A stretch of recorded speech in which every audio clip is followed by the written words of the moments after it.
දැන් ඕගොල්ලන්ගේ පාර්ලිමේන්තු මන්ත්‍රීනි හිටපු රෝහිණි කවිරත්න මෙන්න බලන්න කියන්නේ මහ බැංකුව රුපියල් කෝටි 7000ක් අච්චු ගහලා. ලක්ෂ ගාලා කියන්නේ මනි සප්ලයි එකට මුදල් නිකුත් කරාට අනුර කුමාර දිසානායක මැතිතුමාගේ අස්සන නැහැ කියන එකෙන් මේ මූල්‍ය ශේත්‍රයට නෙමෙයි නැත්නම් ආර්ථිකයට මුදල් පොම්ප කරේ නැහැ කියලා කියන්න බෑ නේද අපිට. දැන් මෙහෙම බොරු කියන්න බෑනේ ආර්ථික විද්‍යාවට. ඒ කියන්නේ මහින්ද රාජපක්ෂ තමයි වැඩියෙන්ම මුදල් අච්චු ගහලා ඉන්නේ. ඒක අච්චු ගහලා. ඒ වගේම එතුමායි කාලේ තමයි මේවත් කප්පා කරලා තින්නේ පීපී ජයසුන්දර මැතිතුමායි කාලේ. රංග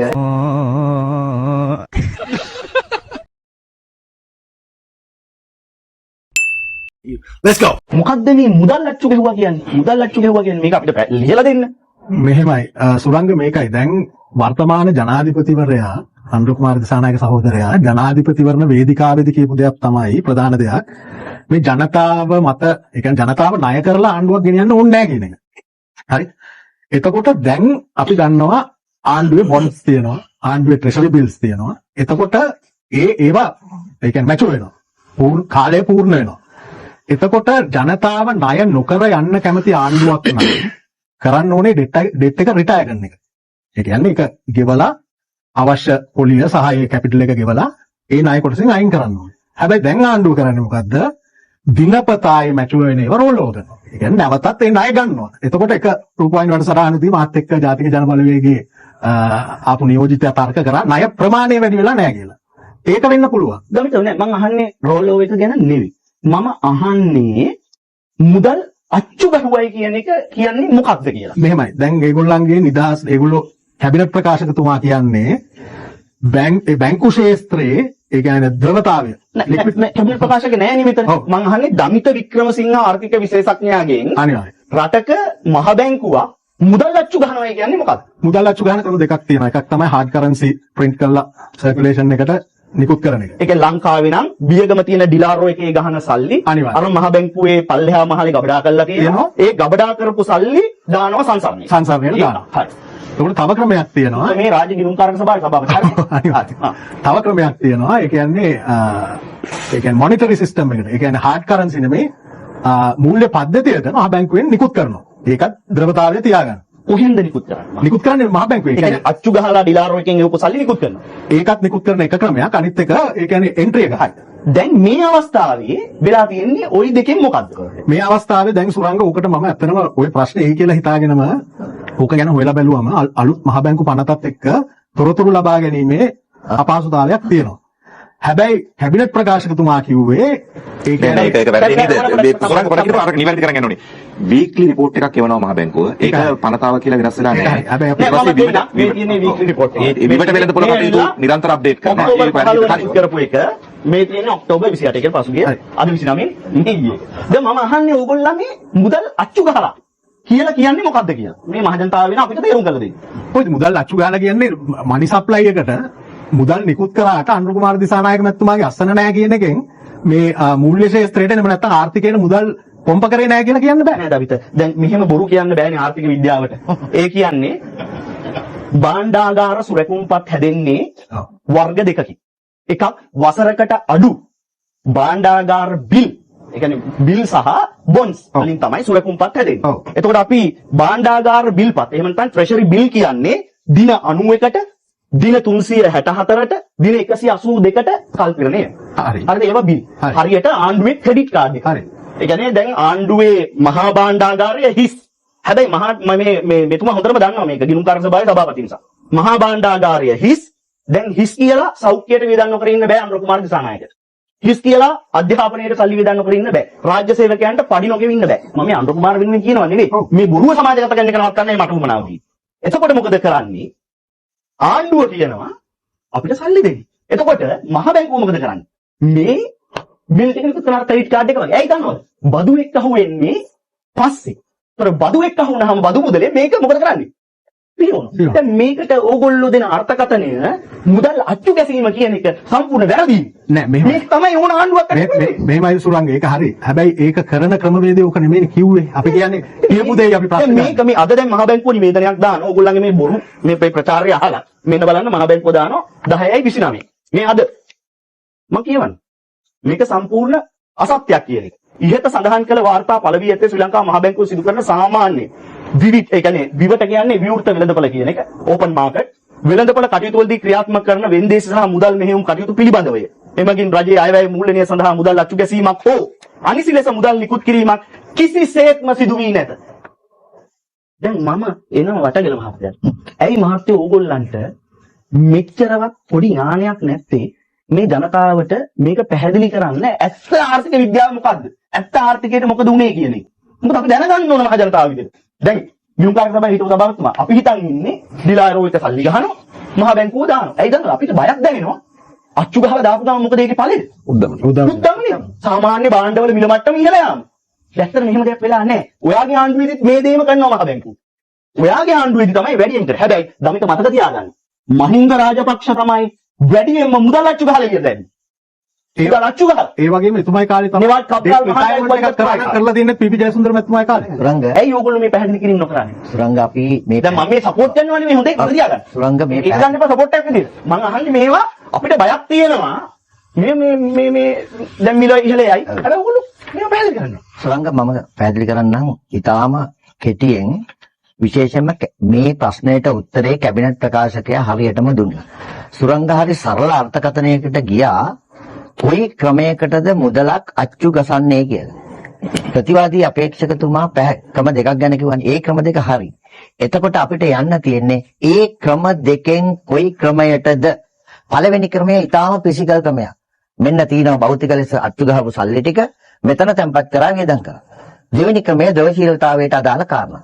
හරි පැහැදිලි මේ සංවාද කවේ අපි මේ රටේ ජනතාවට කියනවා මේක ඊටාම සරල පැහැදිලි කිරීමක්.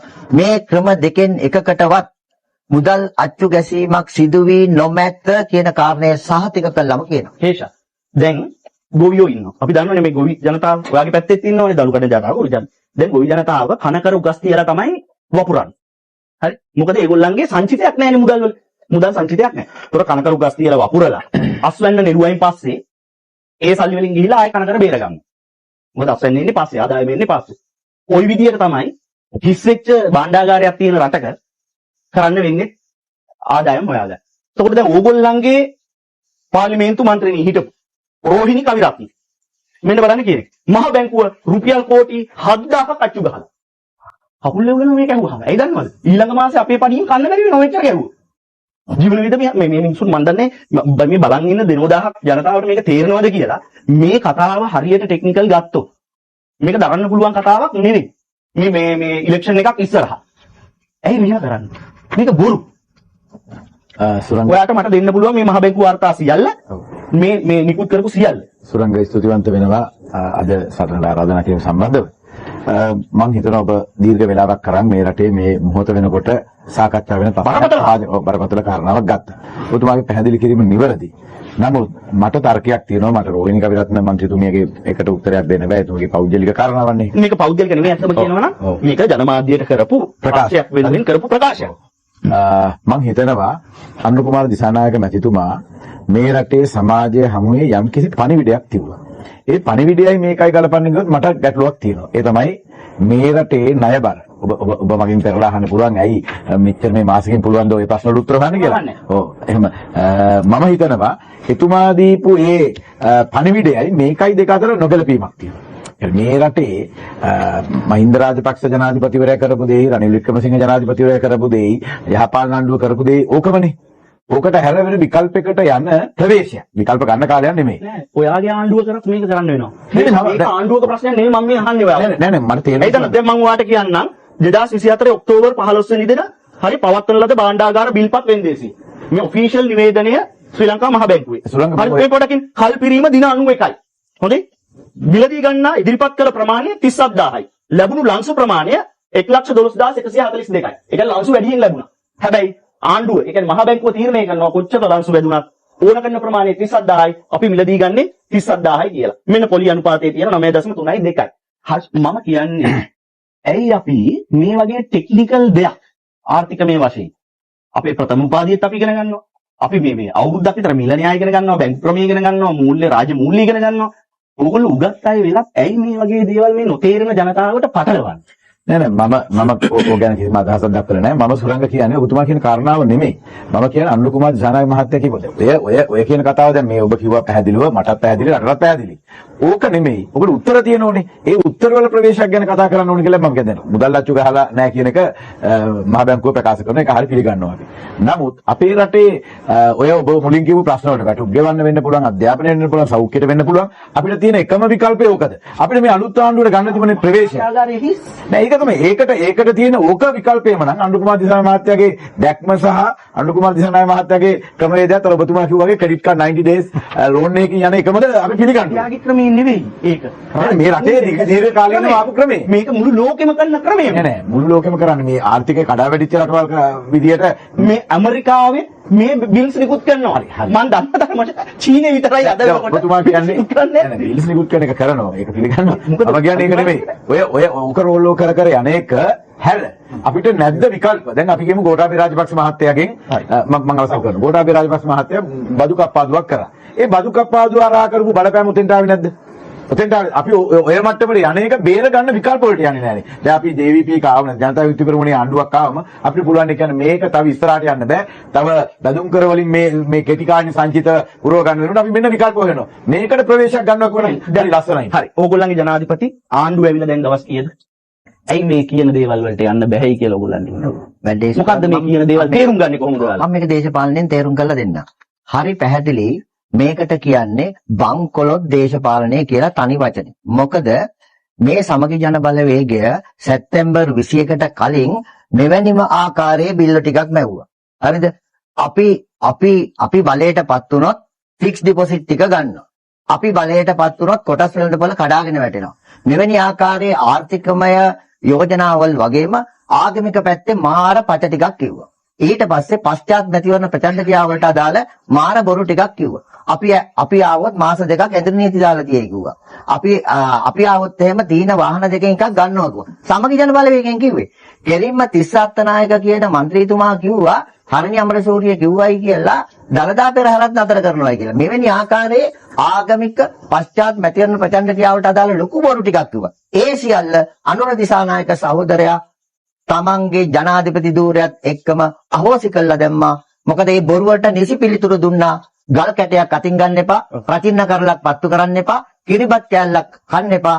මොකද අපිට විරුද්ධව ඡන්දය දීපු කෙනාට ඉන්සල්ට් එකක් කියලා කිව්වා. අපි පැහැදිලිවම ඒ ආදත්යෙන් ඒක දුන්නා.